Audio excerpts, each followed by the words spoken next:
Subscribe করুন আমাদের channel, press the bell icon to get the latest update.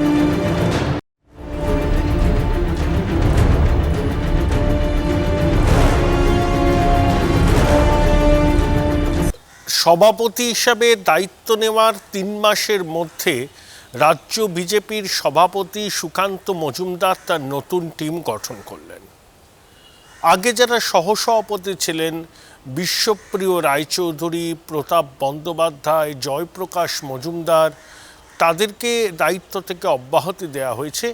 Jayaprakash মজুমদারকে অবশ্য মুখপাত্র করা হয়েছে। আরও অনেক বদল হয়েছে, যেমন সায়ন্তন বসু, সঞ্জয় সিংহ যিনি সাধারণ সম্পাদকের পদে ছিলেন তাদেরকে সরানো হয়েছে। সায়ন্তন বসু নতুন কমিটিতে কোনো জায়গাই পায়নি। এই বিষয়টা নিয়ে কিন্তু বিস্তর জলঘোলা শুরু হচ্ছে। সায়ন্তন বসু বিজেপির যে অফিসিয়াল হোয়াটসঅ্যাপ গ্রুপে ছিলেন সেই হোয়াটসঅ্যাপ গ্রুপ থেকে তিনি বেরিয়ে গেছেন। আমার সঙ্গে কালকে সায়ন্তনের দীর্ঘক্ষণ টেলিফোনে কথা হয়েছে। আমি তাকে সরাসরি জিজ্ঞাসা করেছিলাম, আপনার পরবর্তী পদক্ষেপ কী? সায়ন্তন বসু দুটো কথা বলেছেন।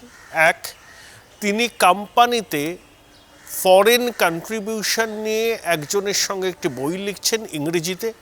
সেই বইটি সম্পূর্ণ করার কাজে এখন মনোনিবেশ করবেন। তাছাড়া 1905-এর বঙ্গভঙ্গ আর 1947-এর দেশভাগ, এই কালপর্বে বাংলার রাজনৈতিক ইতিহাসকে দুই মলাটের মধ্যে নিয়ে আসার একটা পরিকল্পনা আছে। সেই জন্য তিনি British library, Joykrishna library, Rammohan লাইব্রেরিতে ঘুরে বেড়াচ্ছেন, বই সংগ্রহ করছেন এবং এই কাজে তিনি প্রাক্তন সাংবাদিক, আরএসএসের সঙ্গে যুক্ত রন্তিদেব সেনগুপ্তর সঙ্গেও কথাবার্তা বলছেন। অর্থাৎ সায়ন্তন এখন পুরোপুরি রাজনীতি থেকে দূরে সরে গিয়ে বই লেখার কাজে মনোনিবেশ করবেন। তার বক্তব্য ছিল 6 বছর আমি সভাপতির পরে যে দলের পদ, সাধারণ সম্পাদকের দায়িত্ব সামলেছি, নিষ্ঠার সঙ্গে করেছি, আমার সাধ্যমতো করেছি, কাজে কোনো ফাঁকি দিইনি। এখন নতুন মুখ আনতে হবে। আমি আগেই অব্যাহতি চেয়েছিলাম, শিবপ্রকাশজির কাছে বলেছিলাম, তখন তারা বলেছিলেন যে দল এখন সংকটে চলছে, এই মুহূর্তে পদ ছাড়া যুক্তিযুক্ত হবে না। কিন্তু আমি আমার ইচ্ছা প্রকাশ করেছিলাম, শেষ পর্যন্ত আমার ইচ্ছার মান্যতা দেওয়ায় আমি খুশি। একই সঙ্গে সায়ন্তন বলেছেন যে তারা 6 বছর ধরে কাজ করে, তিনি, সুব্রত চ্যাটার্জি, আরও কয়েকজন মিলে দিলীপবাবুর হাত শক্ত করেছিলেন। সেই জন্য বিজেপি 3-4 নম্বর জায়গা থেকে 2 নম্বর জায়গায় উঠে এসেছিল রাজ্য রাজনীতিতে। সেই জায়গাটা আবার দুর্বল হয়েছে, আবার বিজেপি 3-4 নম্বর জায়গায় চলে এসছে। এই বিষয়টা তাকে ভাবিত করছে। নাম না করেও তিনি কিন্তু নতুন রাজ্য সভাপতির সঙ্গে তার যে মতান্তর হচ্ছে সেটা কিন্তু পরিষ্কার বুঝিয়ে দিয়েছেন। বলছেন 2-এ পৌঁছে দিয়েছি, 2 থেকে 3-4-এ স্লিপ করে গেছে, সেই দায়িত্ব আমি আর নিতে পারবো না। তবে আমি বিজেপিই করব। দল যদি আমাকে অন্য রাজ্যে দায়িত্ব দেয় সেই দায়িত্ব পালন করব, কেন্দ্রীয় কোনো দায়িত্ব দিলে সেই দায়িত্ব পালন করব, কিন্তু রাজ্য বিজেপির কাজে আমি সেভাবে থাকব না।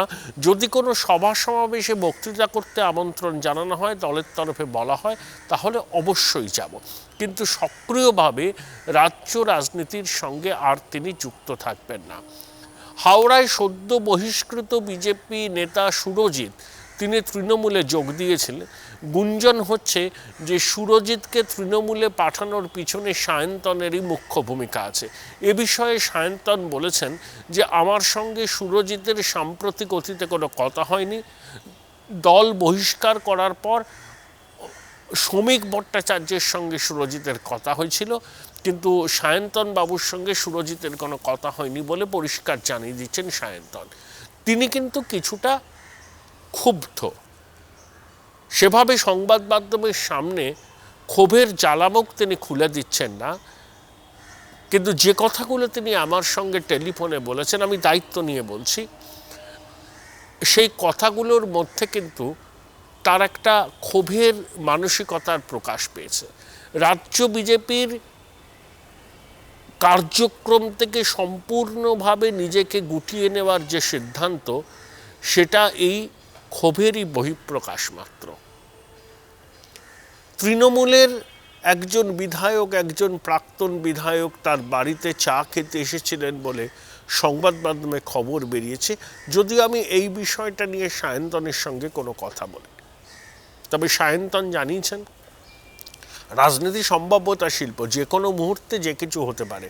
কালকে রাত্রে 10টা থেকে 10:20 পর্যন্ত তার সঙ্গে আমার কথা হয়েছে।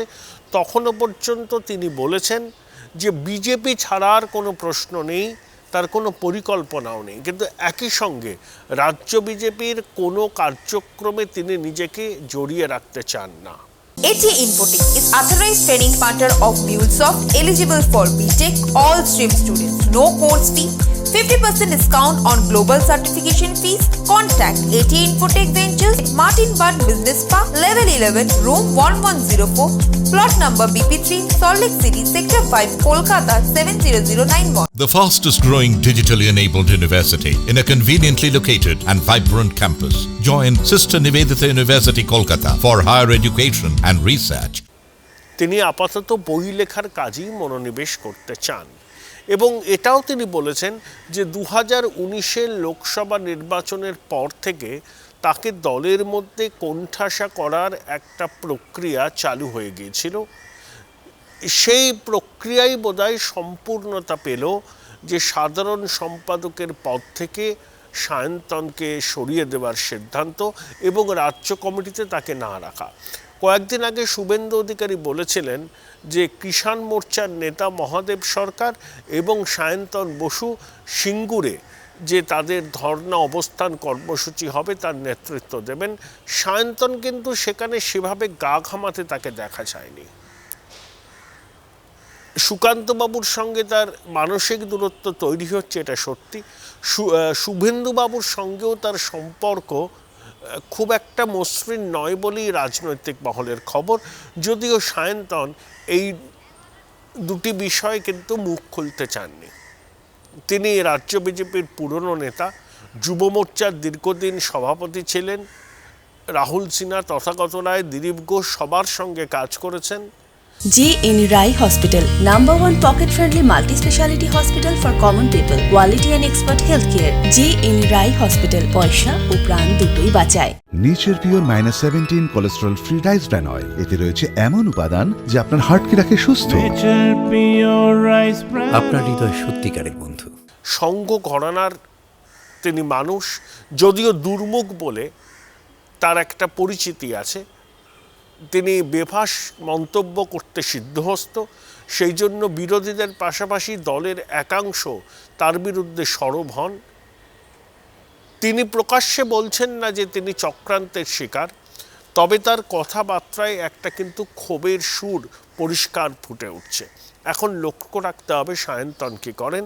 রাজ্য বিজেপিতে যে নতুন কমিটি গঠিত হয়েছে তার মধ্যে অমিতাভ চক্রবর্তীর মানে যিনি সংগঠন সম্পাদক, যিনি আরএসএস থেকে লোনে নিয়ে আসা হয় বিজেপিতে, বিজেপির মধ্যে আরএসএসের এই একটি পদ আছে খুব গুরুত্বপূর্ণ, তার অনুগামীরা অনেকেই জায়গা পেয়েছেন।